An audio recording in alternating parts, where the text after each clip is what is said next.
It was 10:31 when my phone buzzed. Emergency alert. Do not enter underground structures, such as basements. Stay above ground until the all clear. My husband looked up from his phone and stared at me. Did you get a yeah? That's creepy, I said, glancing at the stairs. Our kid had fallen asleep for the night about an hour ago. What do you think is going on? I don't know, he replied. Could it be like a gas leak? Radon or something? We'd had a radon pump in our basement since we moved here. Maybe there was some weird influx of it or something. I ran up to the stairs to check on our 5-year-old daughter as Luke flicked on the TV. Grace was sleeping peacefully, her blanket wrapped around her. I made sure she was breathing, comfortable, totally fine before heading back downstairs. When I did, Luke was glued to the TV, which said the same thing. Black screen, pixelated white letters, blocky colors jittering along the top and bottom of the screen. Emergency alert. Do not enter underground structures. Maybe we should get out of here, I said. But it's late, and Grace has school tomorrow. Yes, so? We'll miss school. We can go to my mom's. Luke crossed his arms and stared at the TV. He then flicked to CNN and other news channels, but whatever was happening here must have been local, because it was just the same political drivel re-airing from earlier in the day. There was not a blip of the emergency alert anywhere except the local news channel. I pulled out my phone and did some Google searches. Nothing came up, so I shot off a text to Lacey, the mom of one of Grace's friends who lived in the next development over. We'd only lived here since the school year started, so it's not like I had a whole network of people to ask. She didn't respond. I think we should go, I said, grabbing a duffel bag out of the closet. What about work? Don't you work remotely on Mondays anyway? Yeah, but... I walked over to our basement door. The chain was latched. I hurried into the kitchen, opened the drawer, and pulled out some postal tape. What are you doing? If it's radon or something, I don't want that stuff all in our house, I said, crouching along the bottom and taping the crack under the door. I think they'd evacuate us if that were the case. I looked up at him as I yanked another long piece of tape off the roll. Okay, so what do you think it is? He shrugged. When I'd taped all the cracks, I brought the duffel back upstairs, filled it with a few random outfits for me and Grace, along with my laptop and a few of our favorite dolls. Then I grabbed our cooler and loaded our leftover pasta and yogurts into it. Within 10 minutes, I was ready to go out the door. I'll pack up the car. Can you grab Grace? I asked. Luke went upstairs. I walked down the driveway, weighed down with bags. It was a chilly, clear night. Stars twinkled high above me. The street was exceedingly quiet. The tall, scraggly pines of the surrounding pine barrens stretching up to the sky. I heard the echo of a dog barking somewhere. If everyone got the alert, wouldn't there be more people deciding to leave? I glanced at the house across the street. It was completely dark except for the light above the garage that flicked on when I came out of the house. I opened the back hatch and threw our stuff in. Luke came out after, carrying Grace, wrapped in blankets. She blinked sleepily. I strapped her in. Luke grabbed some stuff, and then we were pulling out of the driveway on the road to my mom's house an hour away. She fell back asleep, I told Luke, watching her face flick into view with the light of the passing street lamps. Good. My phone buzzed. I reached for it. Emergency alert. Your phone's GPS indicates you are leaving city limits. We do not recommend evacuating. Please return home and stay above ground. What the fuck? I whispered. What? Luke asked. There's another alert. It's saying it. It knows we're leaving. It's tracking our GPS, and it's telling us to stay. Luke glanced at my phone. Seriously? Yeah. There. That data's supposed to be private, he said. Isn't it? I would think so. Unless, I don't know, maybe there are some emergency protocols that allow the FBI to access it or something. We fell into uncomfortable silence. Luke clicked on the turn signal, switched lanes. You don't want me to turn around, right? He asked quietly. I glanced down at my phone. No, I don't. The highway was empty. Not a single car in sight. That made me uneasy. Surely other people would be evacuating. Unless they were all actually obeying the second message? But who even trusts the government these days? I did another Google search. No results popped up. I refreshed over and over again. Wouldn't something be on the internet by now? We were 5 miles out of town now. I should be relieved, but I wasn't. I leaned against the window, the cold glass pressed against my forehead. The pine trees flashed by, skinny and tilted, then gave way to a charred, barren patch of forest. Both sides of the highway were burnt to the ground. I'd read somewhere that some pine cones only opened in extreme temperatures, like from a wildfire. Fires and regrowth were part of the cycle here, part of the ecosystem, in flux between death and rebirth like a phoenix. My phone buzzed. My heart dropped. But it wasn't an alert. It was a text from Lacey. Only 2 words. What alert? My fingers raced across the screen. Didn't you get an emergency alert saying to stay above ground? No? Lacey didn't get an alert, I said. Luke paused. What? What if the alerts were only sent to our phones? I asked, my voice shaking. I glanced back at Grace, still peacefully asleep, head lolling softly with each bump of the car. Luke shook his head. That's crazy. No one can send messages like that. Just the government or whatever. What if it's a trap? My voice shook harder. What if the only safe place was our basement? That's just your OCD talking, he said softly, empathetically. We're doing the right thing. There's something weird in town, like a gas leak, and we got out. That's obviously the safest thing to do. I stared out at the charred pines. There were a few that hadn't burnt up, standing tall and stilted in the darkness.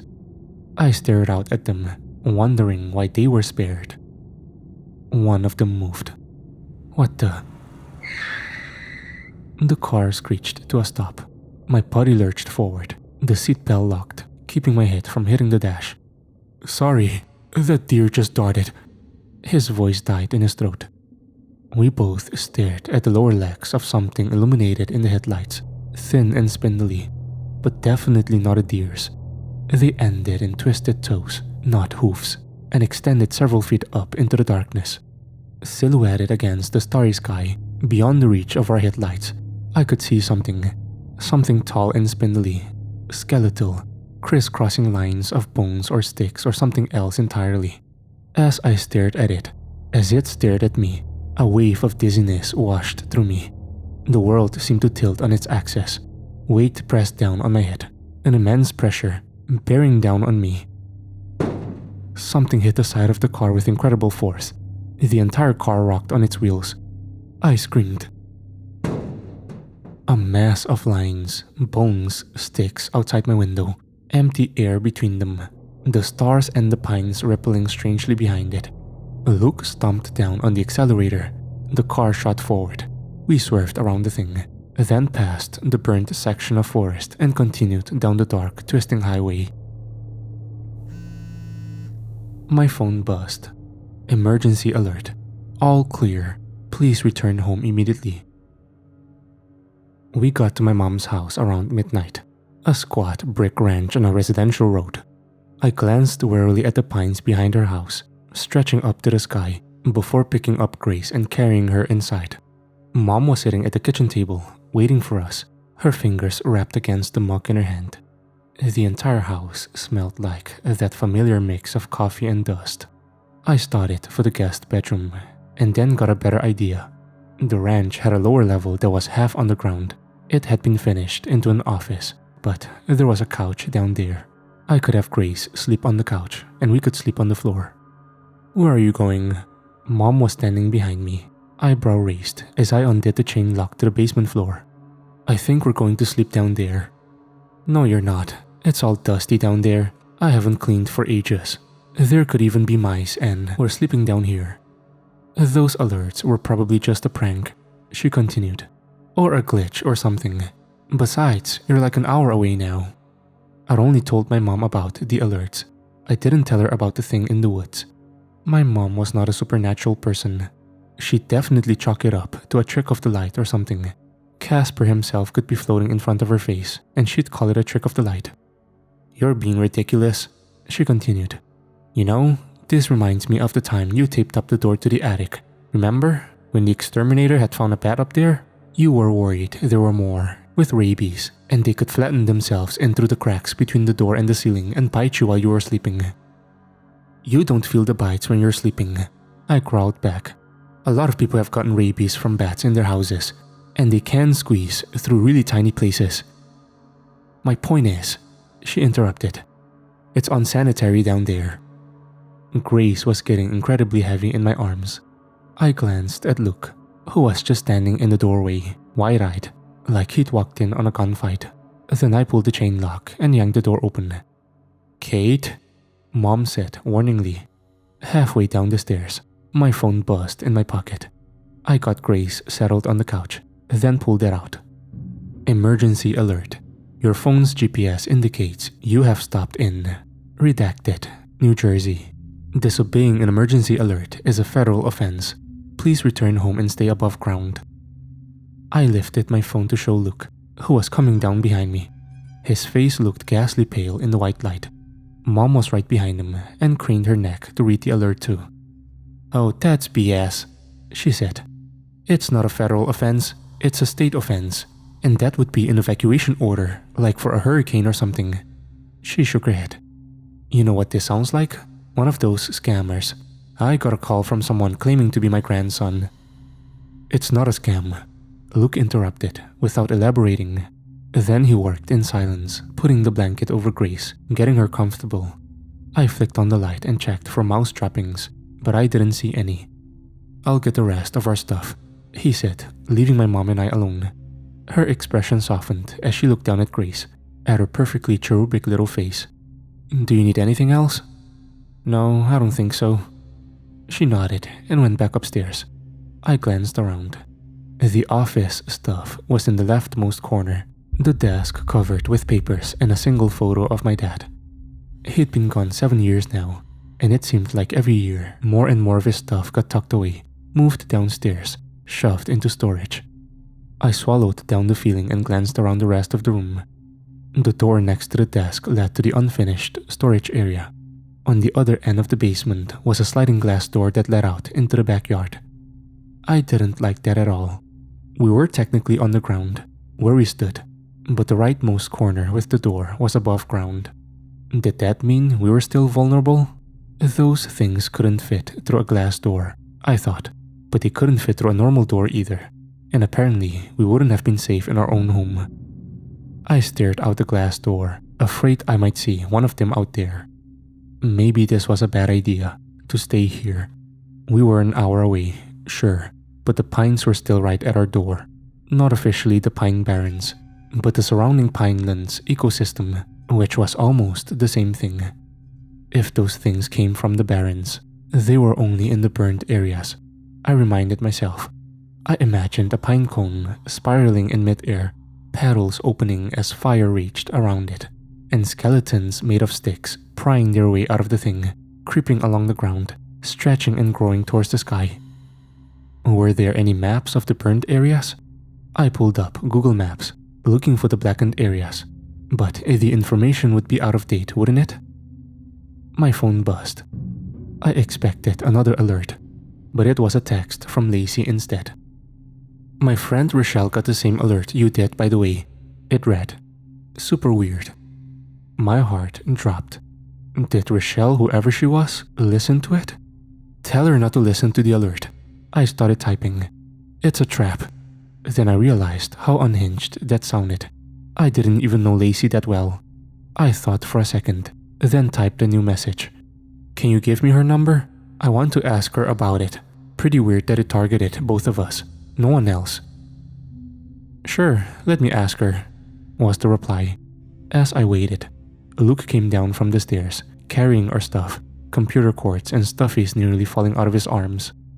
"Someone else got the alert," I whispered. "One of Lacey's friends." "Really?" "Yeah, I asked for her number." A minute later, the number came in. I dialed it immediately. On the third ring, she picked up. Hello? Hi, this is, Kate, Lacey's friend. I started awkwardly. We got the emergency alert too, but we think it's a trap. There's something off about it. A pause. But it came from the government, she replied. How could it be a trap? It seems like no one else is getting it. When alerts are sent out like that, they're sent to all the phones in a certain location. It doesn't make sense. Yeah, I don't know. It's weird. Another pause. Well, we were just about to go to bed here, so I'd better go. Wait, I think the basement is safe and everywhere else isn't, I said quickly. I think someone's trying to lure people into staying above ground. Okay, maybe, she said unconvincingly. Look, I gotta go. Sorry. A few seconds later, the call ended. Well, shit. She didn't believe me, I said, looking up at Luke, my lip trembling. She and her kids and her family, they're all going to... You tried, he said, wrapping his arms around me. That's the best you can do. I couldn't help it. I cried as we lay a blanket on the floor, got ready to sleep next to Grace. I looked down at her perfect little face, and then Luke and I snuggled under the blankets together. Hey kiddo. I woke up with a start. For a second, I thought I was in my own bed, but then the roughness of the carpet, the aching in my back brought me back to reality. My father's voice, rough and warm, lingered from the dream. I could almost feel his arms around me, the summer sunlight beating down on us as we played at the creek behind the house. I rolled over to check on Grace. Her eyes were wide open. She was staring behind me, at the sliding glass door. Slowly, she raised a hand and pointed over my shoulder. I turned around. There was something twisting and turning, contorting itself, trying to get in through the sliding glass door like a dog through a cat door. It did it silently, except for a low clicking sound, like the popping of joints. All the blood drained from my face. Dark, sinewy legs, like spider legs twisting and turning in the moonlight, squeezing itself ever so slowly. Through the hole it made, I now saw the shattered glass scattering the floor. I grabbed Luke and shook him. Luke? The thing fell still. I couldn't see eyes or a face, but I felt it in my gut. It was staring at me. Dizziness swept over me. I stumbled forward, losing my balance. It was like I was standing on the deck of a boat. The ground seemed to shift and tilt underneath me. I just wanted to lie down until the world stopped turning. No, I screamed internally. You can't let that thing get Grace. I glanced around the room, looking for something that could be used as a weapon. Anything. Go in there, I said to Grace, pointing to the storage room, or at least I thought I was. Everything was tilting and moving around me. Go, hide. I stumbled forward, but all the colors were bleeding together now. Everything was hazy as a dream. My father was standing in front of me, standing there in the basement, but his face was all wrong. His eye drooped out of his socket, like something had squeezed his skull. His grin was crooked. Hey kiddo, he said in a voice that sounded off-key. Nausea filled me. I started vomiting, warm liquid down my shirt, splashing on my feet. My dad, not that, stood tilted, like gravity had suddenly changed. One arm was too long and hung limply from its socket. I miss you so much. Stop, I sobbed. Please stop. Come with me. We can be a family again. Stop. I never got to meet Grace. Wouldn't it be so wonderful for me to finally meet her? The world tilted and shifted. I stared at my father, his left eye drooping like jelly, his crooked smile, his gaunt face, his limp arms. I opened my mouth. Hot pain shot up my shoulder. I fell to my knees instantly. I tried to cry out, to say stop again, to tell Grace to run for her life, but all that came out was a scream of pain. And another, and another. When I finally opened my eyes, the world had stopped tilting. Luke was dragging me across the floor, back from the glass door. Grace was peeking out from the storage area, terrified. I touched my shoulder, stinging with pain. My fingers came away red. It bit me. I'm dying. What? My phone began to ring. Shaking all over, I reached into my pocket and pulled it out. It recognized the number. It was Rochelle. "You're right," she said breathlessly. No preamble. What?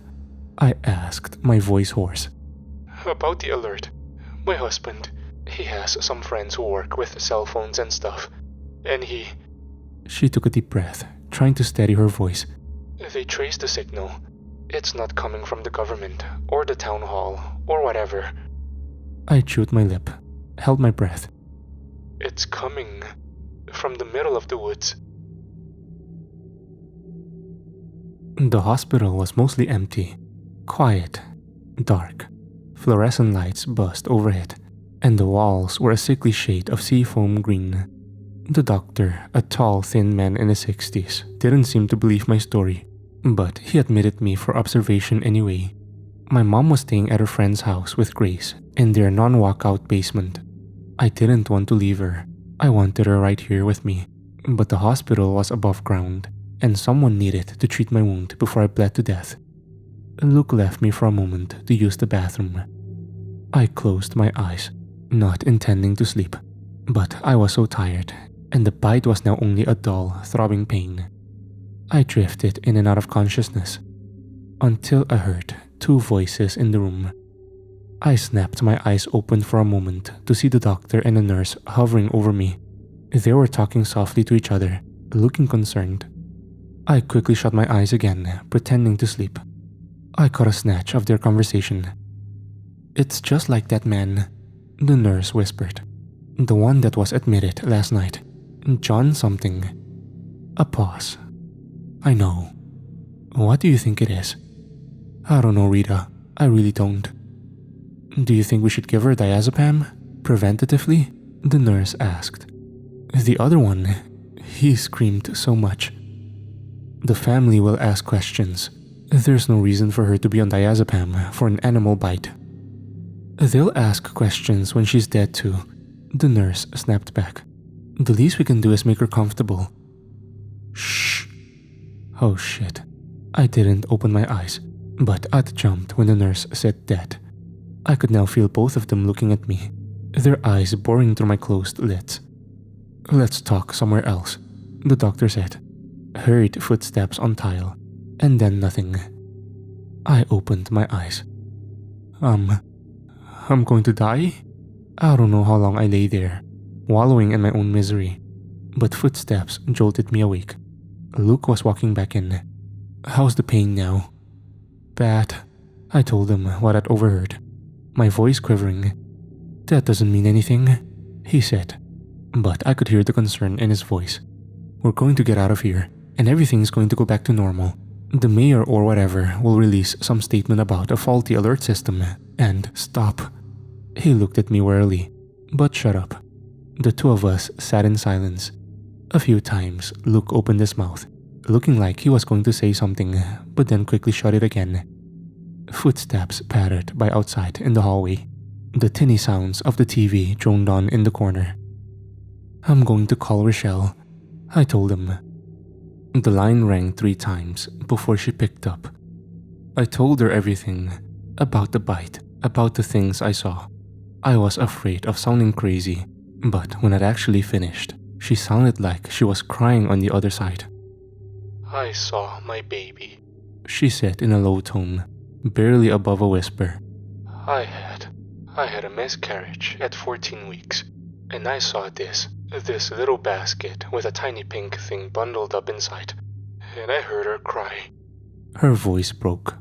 "I knew it wasn't real, but I still went toward it, before Ravi pulled me back." "I'm so sorry," I said, the phone trembling in my hands. "Thank you." "But it didn't hurt you, right? Bite you? Claw you?" "No, I don't think so." The silence stretched out between us. "So what do we do?" I asked. "Just run from it? Forever?" "I've been talking to someone who knows about this more than we do," she replied. maybe I should come see you. What hospital are you at? She told me she'd be there in an hour. Rochelle was a short, thin woman with brown skin and thick framed glasses. She wore a t-shirt with some sort of video game reference on it and faded jeans. As she hurried in, she was wringing her hands, twisting them over and over again. Following after her was a woman in her 50s.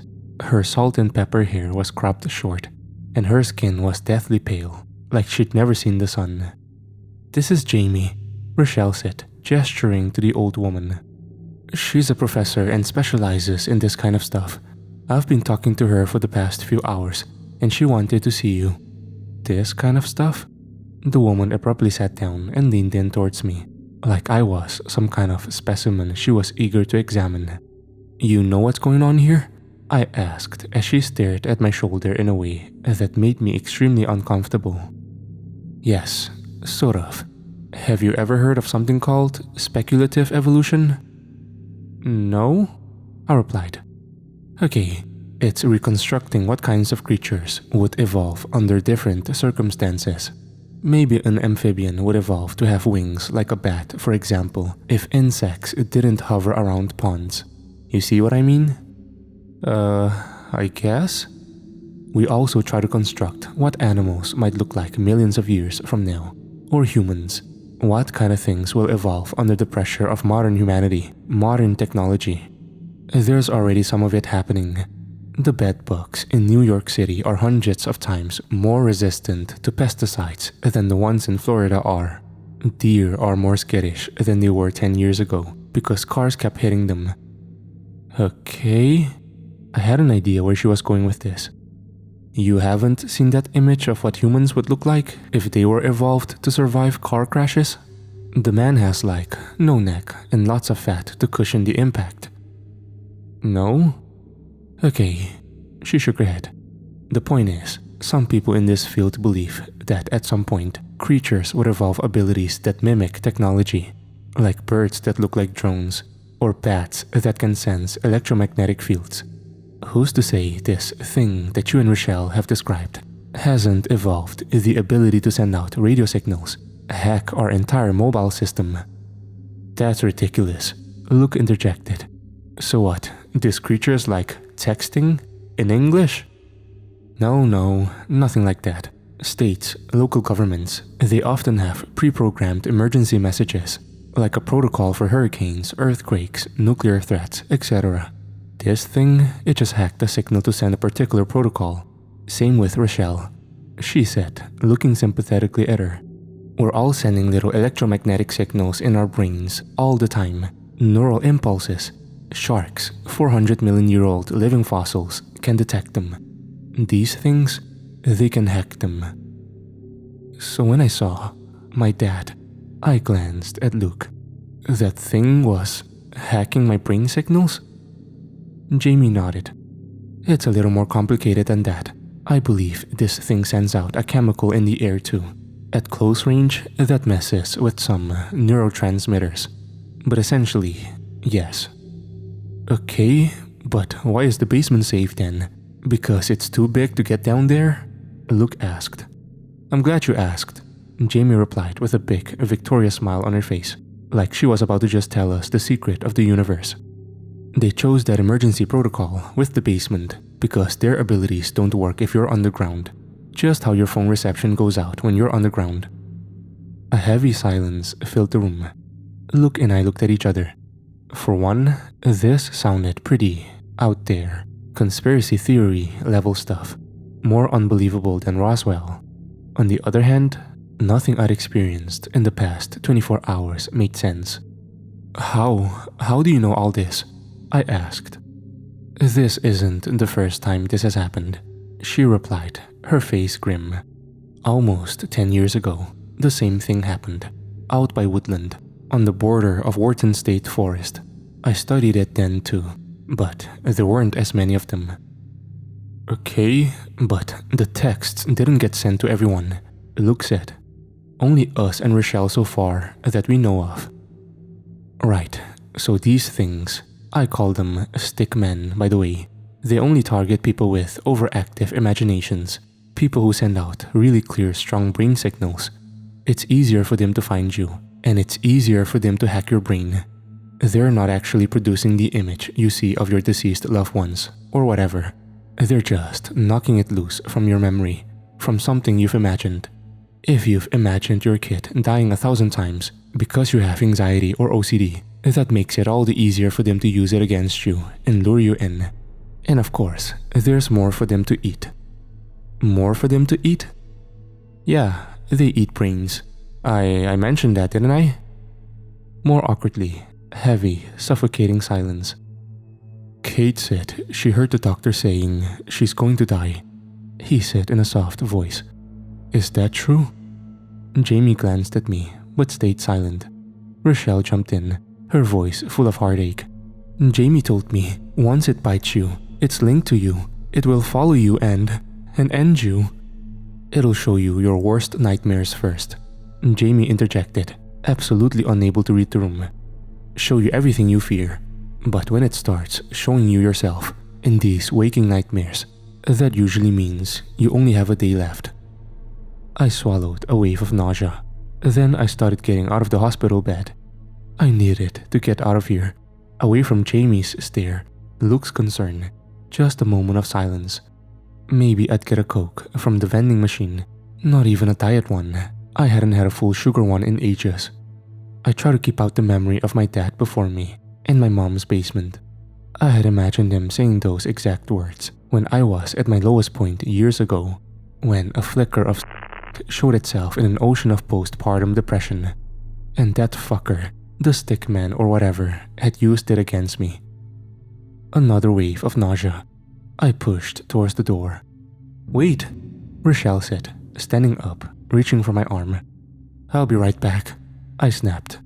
I made my way down the empty hospital hall. Beeping machines, echoey footsteps in the distance. Tears pricked my eyes. I kept going, making a left, then a right, following the signs for the vending machines. My feet shuffled along the ground, taking me there slowly, ever so slowly. Kate, stop! I turned to see Luke coming after me. He stopped 6 feet away, trying to give me space. I just need a minute, I replied, my voice shaky. No, it's not that. Your mom just texted me, and we have to go. Grace. His voice broke. My heart broke with it. What? What happened? She fell, he said, his voice barely above a whisper. She's not conscious. They're rushing her to the hospital. To the hospital? You mean here? They're taking her here? I asked frantically. They're taking her to the hospital, he repeated. Something twinged inside me. That doesn't make sense. That's not an answer. I looked down. No. On the floor, something black, slick and wet on the green linoleum floor. A tendril, like a long umbilical cord, attached to Luke's foot and leading down the hallway. I felt dizzy. The world started to tilt. Kate? I turned around to see Luke behind me, frozen, eyes wide. I looked back. Other Luke was no longer standing there. It was me. I was staring at my own face. I wish I could say it looked different, one eye popping out, skin all blistered and pink. But it wasn't. It looked exactly like me, like looking in a mirror. I looked down. Other me was holding a pillow. She held my gaze for a second, then looked down at the floor. I followed her gaze. Grace was lying at my feet, eyes closed, hands resting neatly under her head, fast asleep. No. I knew this intrusive thought. I knew how it ended. It's not real. It's not real. I turned and ran back down the hallway, reaching for Luke's hand, rustling behind me. I couldn't look back. I couldn't. Luke pulled me into the room and I followed, breathless. We have to get on the ground. It's here.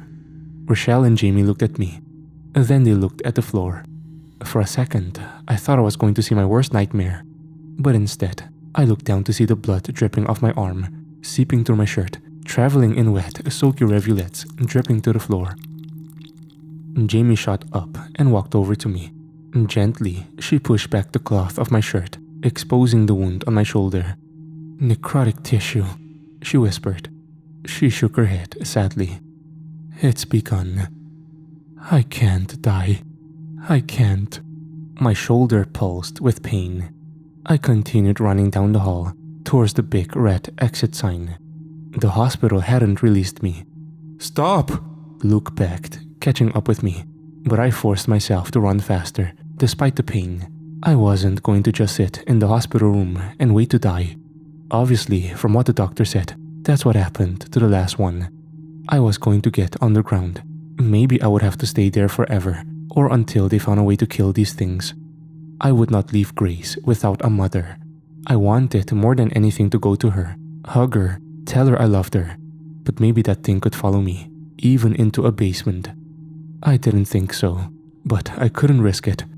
The best thing I could do was get underground. Buy time. Grace was as safe as she could be, with my mom, underground. I ran towards the exit. The red sign glowed brightly in the darkness of the hallway. One of the lights flickered overhead. My bare feet slapped against the floor. The floor felt sharp. I kept running, but it didn't seem like I was getting any closer to the exit sign. What the? I glanced back. Luke wasn't following me anymore, nor Rochelle or Jamie. The hallway extended behind me, stretching back into the darkness, infinitely. I kept running. The exit door was open now, still so far away. A stiff breeze blew in, ruffling through my hair. It smelled of pine and wood and decay. Keep running. The ground was so rough under my feet. The air was so cold. The lights above me flickered wildly. The door didn't get any closer, no matter how fast I sprinted. A few leaves swirled by outside in the darkness. Keep running. The lights above me flickered out, and then I wasn't in the hospital room anymore.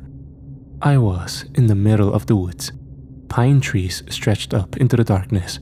The sand littered with sharp sticks and rocks bit into the bare soles of my feet. Silence rang in my ears, except for a light fluttering sound somewhere in the darkness. No. It tricked me.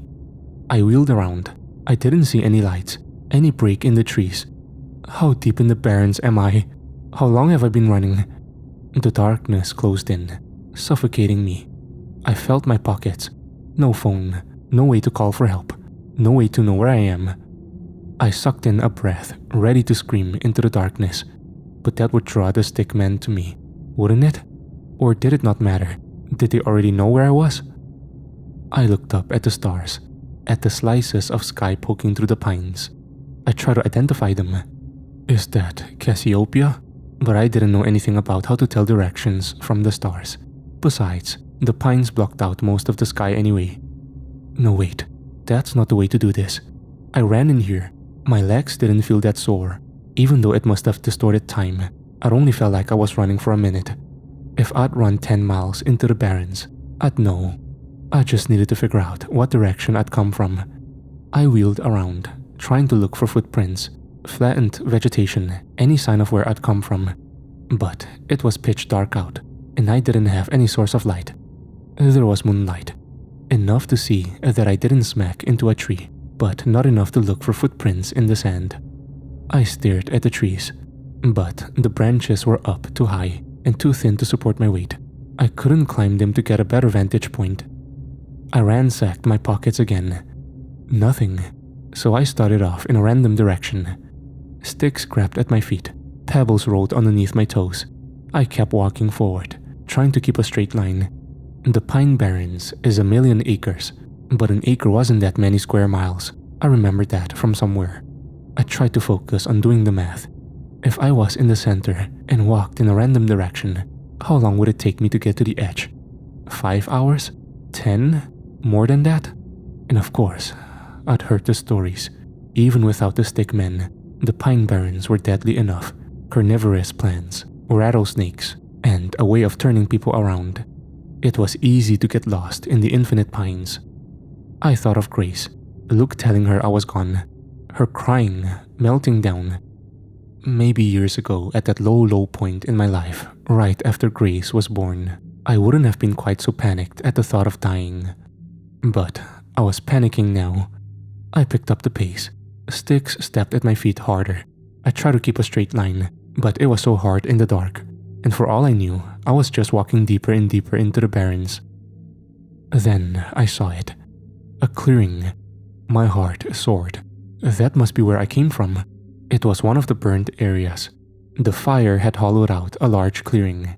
It was lit in silver tones by the nearly full moon, no longer obscured.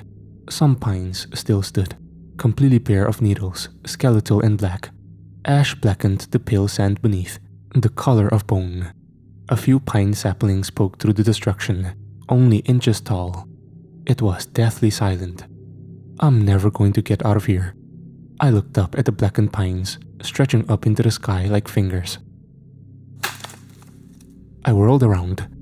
Someone was standing at the edge of the trees, painted in all tones of gray from the moonlight, barely visible among the trees. I took off into a run, but in my panic, I tripped. It felt like it was in slow motion. The sandy, ashy ground rose up to meet me. Pain shot up my arms. My shoulder screamed in pain. Sticks scraped my cheek.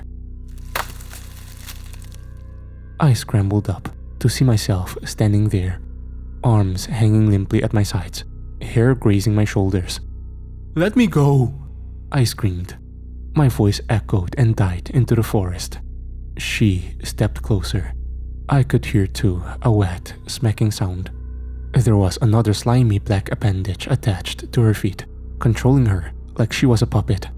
She canted her head at me, and her lips split into an unnatural grin. I turned and tried to run again. An intense wave of dizziness hit me. The ground tilted. Heaviness pressed down on my head. My stomach lurched and I was vomiting, stumbling, tripping in my own puddle of vomit. "Stop!" I croaked. I was lying on my back, warm, wet vomit soaking through the back of my shirt. Twisted black appendages were filling up the corners of my vision, melting in with the twisted black pines stretching up to the sky. The stars above me looked like shooting stars, moving across the sky with how dizzy I was. The sky was replaced with my own face. Her hair hung onto my face, sticking to the sweat and the vomit. Her lips curled into a smile. And then her mouth began to open, wider, wider, wider. Rows of sharp teeth, like a lamprey's, descending into the darkness of her throat. I tried to push it off, but my hands met slime. I was pinned by the creature, one of the stick men. It was only her disembodied head hovering over me, attached to a tangled black mass of creature. "They eat brains," Jamie's voice echoed in my head as the teeth loomed closer, so close I couldn't see any of the barrens anymore. Grace, what's she going to do without me? She'll never recover. Her entire life will be ruined. I can't. I'm so sorry. And then I realized the stick men were attracted to brain signals. What if I'd done something I'd never done before? What if I just stopped thinking? I closed my eyes, ignored the warm rotting breath on my face, ignored the slime seeping through my shirt, ignored thoughts of Grace. I used every bit of my willpower to stop thinking. Nothing. A void. Non-existence. A clicking sound came from above me. The creature began to shift its weight. I continued thinking about nothing. Absolutely nothing. The creature pulled itself off me. When I opened an eye, it no longer wore my head. It was twisting and turning, making clicking sounds, lifting some of its appendages in the air, as if confused, as if it thought I'd escaped, and it was trying to sense me out again. I lay there in the dark, burnt forest, thinking of nothing for seconds, minutes, hours. It was the hardest thing I'd ever done, pushing away thoughts of Grace, of my future, of hers, pushing it all out, and being empty. When the sun began to rise, I pulled myself up. The burned forest was bathed in the pink hues of dawn. My skin was covered in vomit and black slime. My shoulder still throbbed with pain, and there was no sign of the stick men. It took me another few hours, but in the daylight, I was able to find my way back. After walking around in circles for a while, I caught a glimpse of a road through the trees. I'd apparently fled the hospital and run half a mile into the Pine Barrens across the street. Luke and hospital staff were looking for me all night. I was reunited with Grace, and it was the happiest day of my life. I think the stick man is still linked to me. We've been spending our nights in the basement, where we've been totally safe. Rochelle, Jamie, and I have been working together to figure out how to kill it for good. Some guy online from the incident 10 years ago claims drowning them works. But for now, I am content to be home and be safe, even if it isn't forever. And a million bad things are waiting to happen.